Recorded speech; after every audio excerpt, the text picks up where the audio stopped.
दोस्तों आज के वीडियो में हम बात करेंगे कि कैसे आप सरिये का बिजनेस शुरू कर सकते हो। अगर आप सरिये का बिजनेस शुरू करते हैं तो सस्ते से सस्ता सरिया आप कहां से खरीद सकते हैं। इसी के साथ मैं आपको बताऊंगा इस बिजनेस में कितना इन्वेस्टमेंट लगता है और प्रॉफिट मार्जिन कितना रहता है। तो चलिए दोस्तों शुरू करते हैं। देखिए जो टीएमटी की बार होती है, रोड्स वगैरह होती है, आयरन की, स्टील की रोड्स होती है, ये बहुत सी कंपनियां हैं इंडिया में जो खुद से मैन्युफैक्चरिंग करती हैं और वो अपने डीलर और डिस्ट्रीब्यूटर और एजेंसी देती हैं। अगर टॉप कंपनियों की बात करूं तो टाटा टिस्कोन हो गई, सुपर शक्ति हो गई, पैंथर हो गई, कामधेनु हो गई, जेएसडब्ल्यू हो गई और एसर स्टील होती है।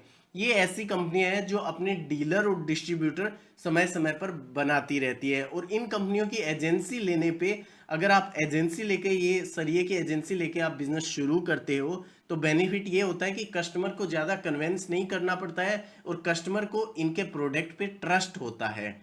अब बात करते हैं कि कैसे आप तीन तरीके, वो कौन से तरीके हैं जिससे आप सरिये का बिजनेस शुरू कर सकते हो। देखिए जो पहला जो तरीका मैंने बताया वो है डीलरशिप या डिस्ट्रीब्यूटरशिप लेके आप शुरू कर सकते हो। दूसरा तरीका होता है कि आप छोटी ब्रांड, जो मिलें होती है, काफ़ी ऐसी मिलें होंगी आपके आसपास भी, या हैदराबाद, अहमदाबाद, यहाँ पे क्या होता है कि जो स्क्रैप होता है उससे ये लोग सरिया बनाते हैं। तो मैं आपको आगे प्रोसेस भी बताऊंगा। उन ब्रांड से लेके आप खरीद सकते हैं, उन ब्रांड की डीलरशिप भी आप ले सकते हैं। और तीसरा तरीका होता है होल सेलर, जो जिसने ऑलरेडी डीलरशिप ले रखी है, उनसे थोड़ा थोड़ा माल लेके भी आप शुरू कर सकते हो।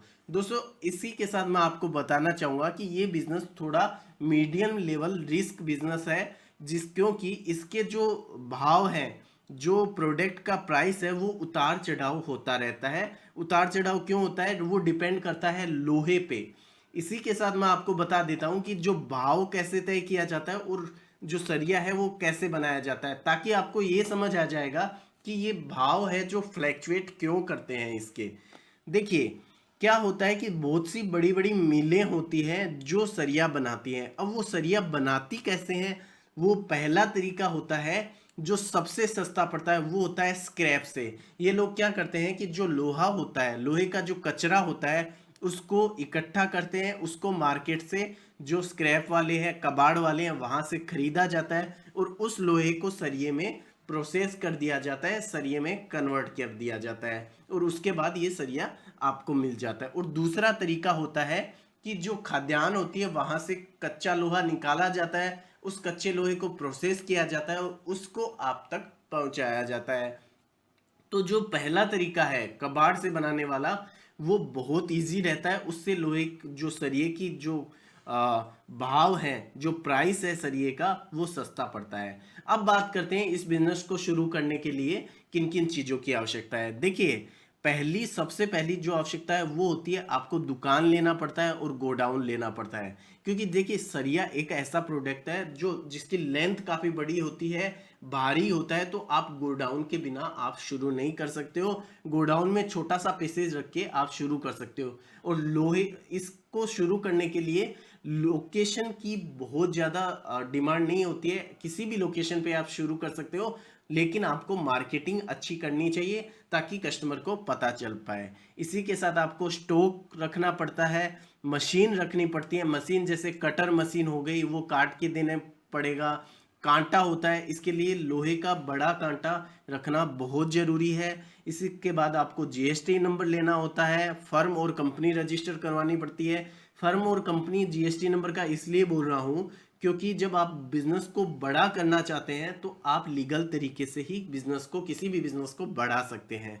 अब बात करते हैं स्टाफ की। कम से कम आपको एक स्टाफ रखने की ज़रूरत होती है, क्योंकि माल को उतारना, या फिर आप कहीं बाहर जा रहे हो, या फिर कस्टमर तक माल पहुंचाना, इन सब के लिए कम से कम आपको एक स्टाफ, या आपका कोई कलीग हो, या आपका कोई दोस्त हो, भाई हो, उसको आप रख सकते हैं। दोस्तों इसके बाद करते हैं प्रॉफिट मार्जिन की बात। देखिए प्रॉफिट मार्जिन है वो आपके सरिये की खरीदारी पर निर्भर करता है। सामान्यतः अगर बात करी जाए तो 10 से 50% का ये बिजनेस है। खरीदारी का मतलब ये हो गया कि जब सस्ते में भाव हो, जब नीचा गिरा हुआ हो लोहे का भाव, उस टाइम आप खरीदते हैं तो अच्छा खासा मुनाफा कमा पाते हैं। अगर इन्वेस्टमेंट की बात करें तो दोस्तों इस बिजनेस में आप 3 लाख रुपए से 8 लाख 10 लाख तक कितना भी पैसा डाल सकते हैं, वो आप पे डिपेंड होता है। मिनिमम बात करें 2 से 3 लाख रुपए आपको कम से कम चाहिए। दोस्तों केवल जो लोहे का बिजनेस या सरिये का बिजनेस करते हैं वो केवल सरिये का ही बिजनेस नहीं करते हैं, इसी के साथ वो सीमेंट का, ईंटों का, पत्थर का, गिट्टी का, इन सब का भी करते हैं, क्योंकि इन सब में भी बहुत अच्छा मुनाफा मिलता है। तो अगर आप ये बिजनेस शुरू करना चाहते हो, मैंने सीमेंट की एजेंसी पे भी वीडियो बनाया है, डिस्क्रिप्शन में डाल दूंगा, बिल्डिंग मटेरियल पे भी बनाया है। तो इन सबको साथ लेके ही बिजनेस शुरू करें, तो ताकि आपको जल्दी से जल्दी मुनाफा हो सके। अगर आज का वीडियो अच्छा लगा हो तो मेरे चैनल को सब्सक्राइब कर लीजिएगा, कमेंट करके बताइएगा कि आपको क्या क्या प्रॉब्लम आ रही है, या कौन सा आप बिजनेस शुरू करना चाहते हैं, या कुछ भी आप मुझसे पूछना चाहते हैं तो आप कमेंट के थ्रू पूछ सकते हैं। धन्यवाद।